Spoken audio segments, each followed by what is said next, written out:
Los felices años 20, todo un símbolo, el auténtico inicio del siglo XX. ¡Qué fiestas, qué borracheras, qué resacas! Aunque para resaca la de Alemania tras el fin de la Primera Guerra Mundial.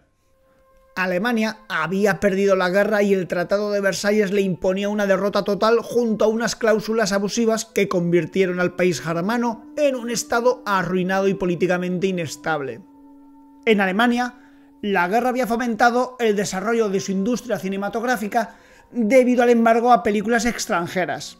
En 1917 se había fundado la UFA, el estudio cinematográfico más importante de Alemania durante este periodo de esplendor mudo, pero es tras el fin de la guerra cuando realmente despunta la cinematografía alemana. Es curioso cómo la crisis del país y el malestar social fomentaron el desarrollo de uno de los movimientos más importantes del cine mudo, el expresionismo alemán.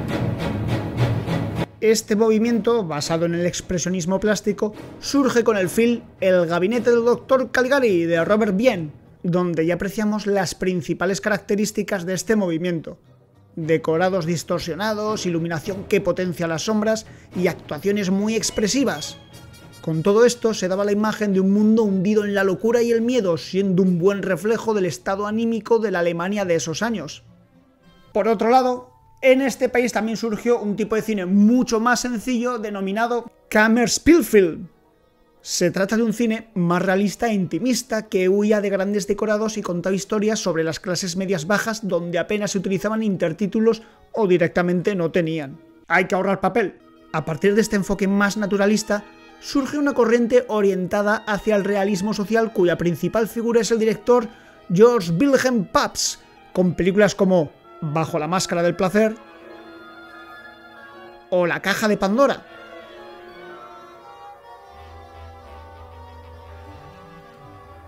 En este periodo del cine alemán hay que destacar dos importantísimos directores, Fritz Lang y F.W. Murnau.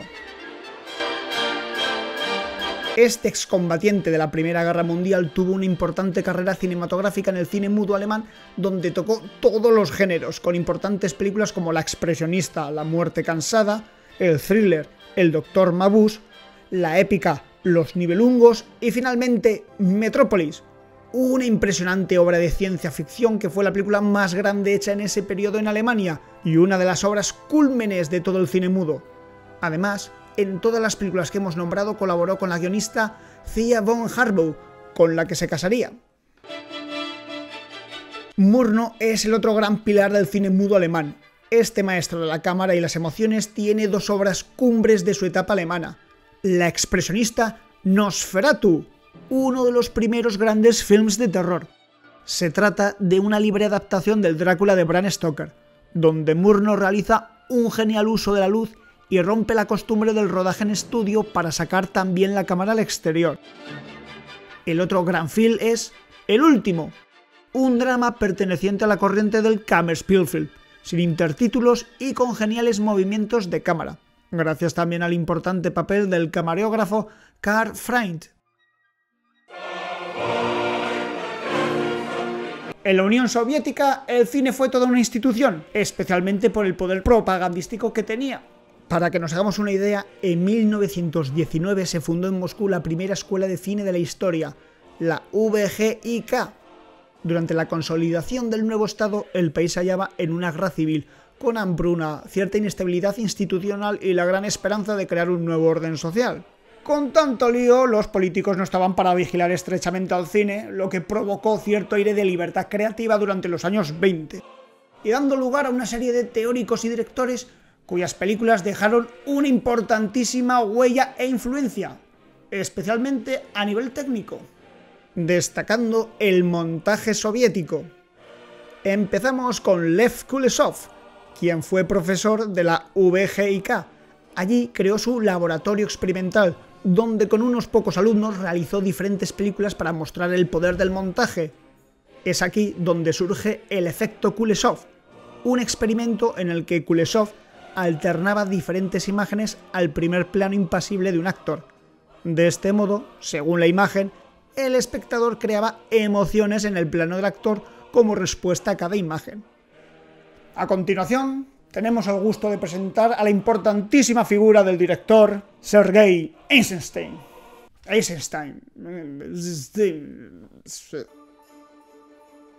Eisenstein, que había formado parte del ejército bolchevique, trabajaba en el mundo del teatro, donde dirigió varias obras. En 1923 redacta su manifiesto cinematográfico El montaje de atracciones, donde ya teoriza sobre la importancia de someter emocionalmente al espectador. Más adelante, Eisenstein desarrollará una serie de normas e indicaciones de montaje fundamentadas en la métrica y tono de las imágenes para conseguir la respuesta emocional del espectador. Se puso manos a la obra y en 1925 dirigió 2 películas, La huelga, vaya, ¿de qué irá?, y la que se convertiría en una de las cimas del cine, El acorazado Potemkin, gran muestra de la maestría de la técnica y montaje de Eisenstein, con una de las escenas más icónicas de la historia del cine, la de las escaleras de Odessa.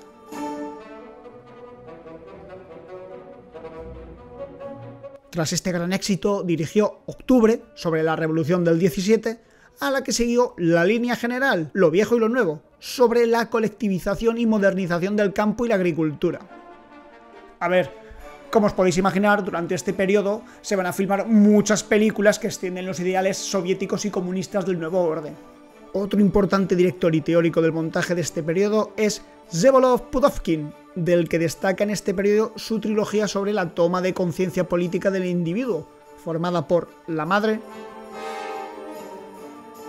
El fin de San Petersburgo y Tempestad sobre Asia. Pudovkin era alumno de Kuleshov y un estudioso del montaje que había desarrollado Griffith, por lo que para él el montaje era previo a la filmación, al contrario que Eisenstein.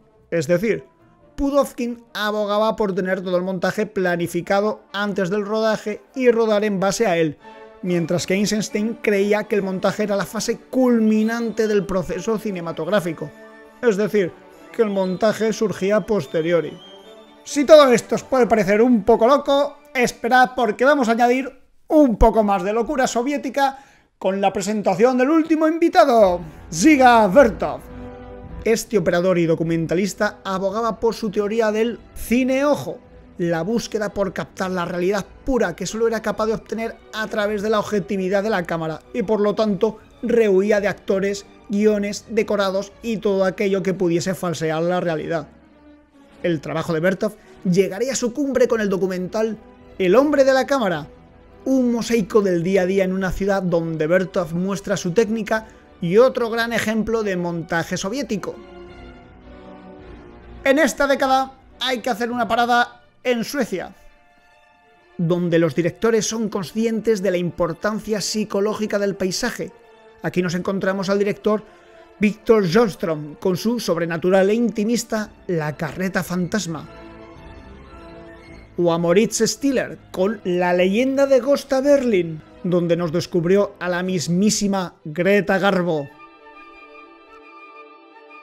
En Francia, la cuna del cine, la guerra había pasado su factura a la industria que sobrevivía gracias a la importación de películas extranjeras, especialmente de Hollywood.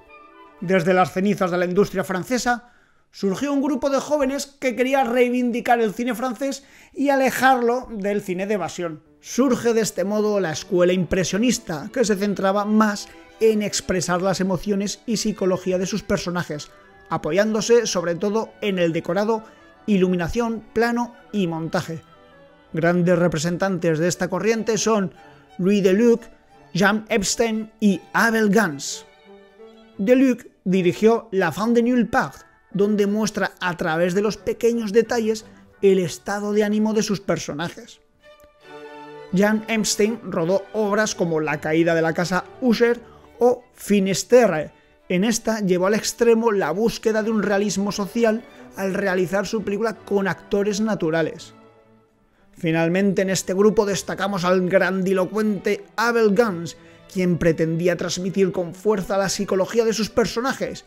Bueno, con fuerza no, a lo bestia, como demostró en películas como Yo acuso,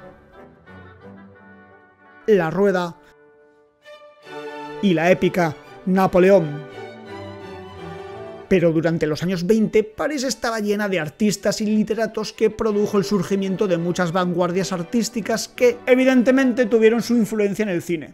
En esta vorágine artística encontramos al director danés Carl Theodor Dreyer, quien rodó La Pasión de Juana de Arco, un fuerte drama histórico que toma elementos del impresionismo y del expresionismo para remarcar el tormento de su protagonista.